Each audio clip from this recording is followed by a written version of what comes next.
Welcome to my channel Sonu special. ಇವತ್ತು ಹುಚ್ಚೆಳ್ಳು ಪುಡಿನ ಹೇಗೆ ಮಾಡೋದು ಅಂತೇಳಿ ನೋಡ್ಕೊಳ್ಳೋಣ. ಇದನ್ನು ನಾವು ಮನೆಯಲ್ಲಿ ಮಾಡಿಟ್ಕೊಂಡ್ರೆ ನಮಗೆ ಚಟ್ನಿ ಮಾಡೋ ಅವಶ್ಯಕತೆನೇ ಬರೋದಿಲ್ಲ. ತುಂಬಾ ಚೆನ್ನಾಗಿರುತ್ತೆ. ಒಂದು 3 ರಿಂದ 4 ತಿಂಗಳವರೆಗೂ ನಾವು ಶೇಖರಣೆ ಮಾಡಿ ಇಟ್ಕೊಳ್ಬೋದು. ಬನ್ನಿ ಹಾಗಾದರೆ ಹೇಗೆ ಮಾಡೋದು ಅಂತೇಳಿ ನೋಡ್ಕೊಳ್ಳೋಣ. ಮೊದಲನೇದಾಗಿ ನಾವು ಹುಚ್ಚೆಳ್ಳನ್ನು ಹುರ್ಕೋಬೇಕಾಗುತ್ತೆ. ಅದಕ್ಕಾಗಿ ನಾನಿಲ್ಲಿ 1 ಕಪ್ ಹುಚ್ಚೆಳ್ಳನ್ನು ತೊಗೊಂಡಿದ್ದೀನಿ. ಒಂದು ಫ್ರೈಯಿಂಗ್ ಪ್ಯಾನ್ ಮೇಲೆ ಮೀಡಿಯಮ್ ಫ್ಲೇಮಲ್ಲಿ ಇಟ್ಕೊಂಡು ನಾವು ಇದನ್ನು ಹುರ್ಕೊಳ್ಬೇಕಾಗತ್ತೆ. ಸುಮಾರಾಗಿ ಒಂದು 6 ರಿಂದ 7 ನಿಮಿಷಗಳ ಕಾಲ ಇದನ್ನು ಈ ರೀತಿಯಾಗಿ ಹುರಿಬೇಕಾಗತ್ತೆ. ಇದು ಚೆನ್ನಾಗಿ ಫ್ರೈ ಆದಮೇಲೆ ನಮಗೆ ಚಟಪಟ ಅಂತ ಸಿಡಿಯೋಕ್ಕೆ ಸ್ಟಾರ್ಟ್ ಆಗುತ್ತೆ. ನೀವು ನೋಡ್ತಾ ಇರ್ಬೋದು ಯಾವ ರೀತಿ ಸಿಡಿತಾ ಇದೆ ಅಲ್ಲಿ ಅಂತ ಹೇಳ್ಬಿಟ್ಟು. ಮತ್ತು ಅಷ್ಟೇ ಚೆನ್ನಾಗಿ ಘಮ ಅಂತ ಇರುತ್ತೆ. ಇವಾಗ ಇದನ್ನು ನಾನೊಂದು ಬೌಲ್ಗೆ ಟ್ರಾನ್ಸ್ಫರ್ ಮಾಡ್ಕೊಳ್ತಾ ಇದ್ದೀನಿ.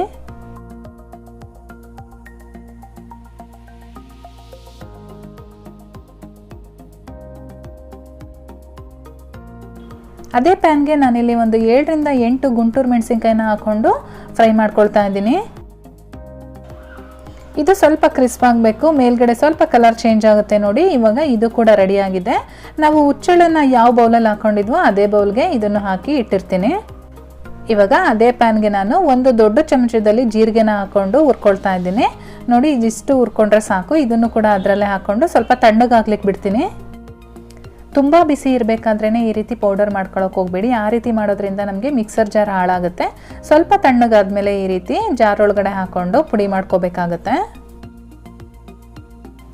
ಇದ್ರ ಜೊತೆಗೆ ನಾನು ರುಚಿಗೆ ತಕ್ಕಷ್ಟು ಕಲ್ಲುಪ್ಪನ್ನು ಸೇರಿಸ್ಕೊಳ್ತಾ ಇದ್ದೀನಿ.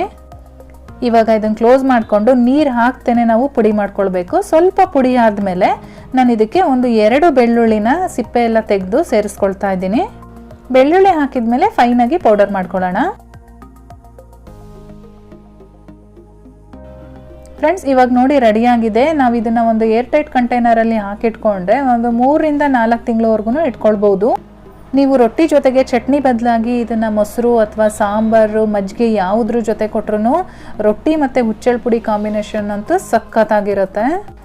ರೆಸಿಪಿ ಇಷ್ಟ ಆಗಿದ್ರೆ ಒಂದು ಲೈಕ್ ಮಾಡಿ, ಹಾಗೆ ನಿಮ್ಮ ಫ್ಯಾಮಿಲಿ ಮತ್ತು ಫ್ರೆಂಡ್ಸ್ ಜೊತೆ ಶೇರ್ ಮಾಡಿ. ಜೊತೆಗೆ ಚಾನಲ್ನ ಇನ್ನೂ ಸಬ್ಸ್ಕ್ರೈಬ್ ಮಾಡ್ಕೊಳ್ದೆ ನೋಡ್ತಾ ಇದ್ದೀರಾ ಅಂದರೆ ಈ ಕೂಡಲೇ ಸಬ್ಸ್ಕ್ರೈಬ್ ಮಾಡ್ಕೊಳ್ಳಿ. ನಾನು ಮತ್ತೆ ಸಿಗ್ತೀನಿ ಇನ್ನೊಂದು ಈಸಿ ರೆಸಿಪಿಯೊಂದಿಗೆ. ಅಲ್ಲಿವರೆಗೂ bye bye, take care, thank you for watching.